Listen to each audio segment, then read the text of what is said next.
this is Janey, Imaani, and welcome to Emotional Awareness. On this episode, I'll be sharing the last tip on how not to care what people think, which is knowing whose opinion matters. Why? Because sometimes we spend our lives trying to prove ourselves to people whose opinion we don't even respect. Like the old college friend who is always trying to show you that she's better than you, or the boss who always puts you down. Often what happens is that we get obsessed with our own critics and we get obsessed with trying to prove them wrong. And so on this video, what we'll be doing is identifying whose opinion should count. So essentially what we could do is divide people into 4 groups so we get a better idea of who is who. So the first group of people are your core people, and Brené Brown says you only need 1 or 2 of those people. You should be able to fit in your core people, the names of those people, in this small 1 inch by 1 inch piece of paper. That's all you need. You don't need a large squad or a big posse. You just need just a few people to have your back. And so your core people are the ones who you feel seen and heard by. They know your struggles, your shortcomings, your failures, and they love you anyway. One of the questions you might want to ask yourself is, would you put your own name on there? Do you have your own back? Okay, so group number 2 would be the people that you love but whose opinion you cannot take on. So those are the people that mean well for you, they have good intentions, but they stress you out. And that's either because they haven't done the work on themselves, or they push too many of their own ideas on you and it just makes you feel even worse. And I have to say, group 2 is sometimes family members. Okay, so let's move on to group 3.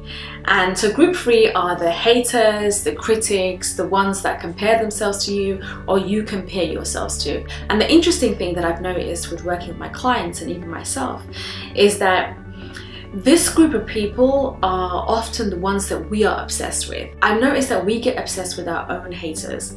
Like, we're the ones that are obsessed with beating them. We're the ones that are obsessed with proving them wrong. So essentially, we're the ones that give them power by letting them take so much space in our lives. So let's move on to group 4. And those are the people that are indifferent to you, which is essentially the rest of the world. Most of the world doesn't really care about your failures or your successes. Even if they do, you're just a comment in a passing conversation. Like, it's not a big deal to them. And it's important to remember that perspective because, you know, in a world of 7.5 billion people, what a few people here and there think about us shouldn't really matter. So, you know, you can get a piece of paper and a pen and you could divide everybody that you know into one of those 4 groups, and in the end really try to figure out who truly loves you and who has your back. Why? Because we are social human beings and we can't go around saying things like, I don't care what anybody thinks. You know, we were built for connection, and just having a few people showing us that we are worthy of love and belonging can really make all the difference in our lives. So what I also wanted to do in this video is recap the last 5 videos so that you can see how it comes together. So firstly, we must remember that it's our mind's natural response to care. So not caring means overriding your DNA, which is very difficult. So that leads us to our first tip, which is to limit your interactions to ambivalent and toxic relationships, because you don't want to put yourself through that unless you have to.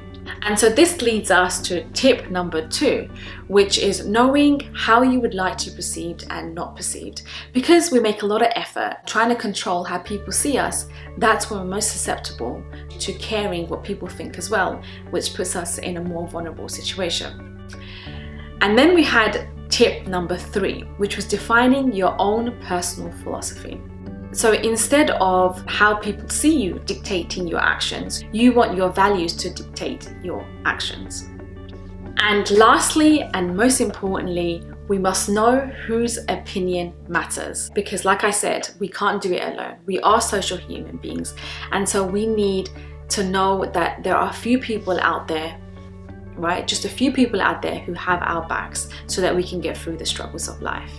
So that's it, and that's how not to care what people think. Thanks for watching, and I will see you next week, and make sure you subscribe, share, and take care. Bye!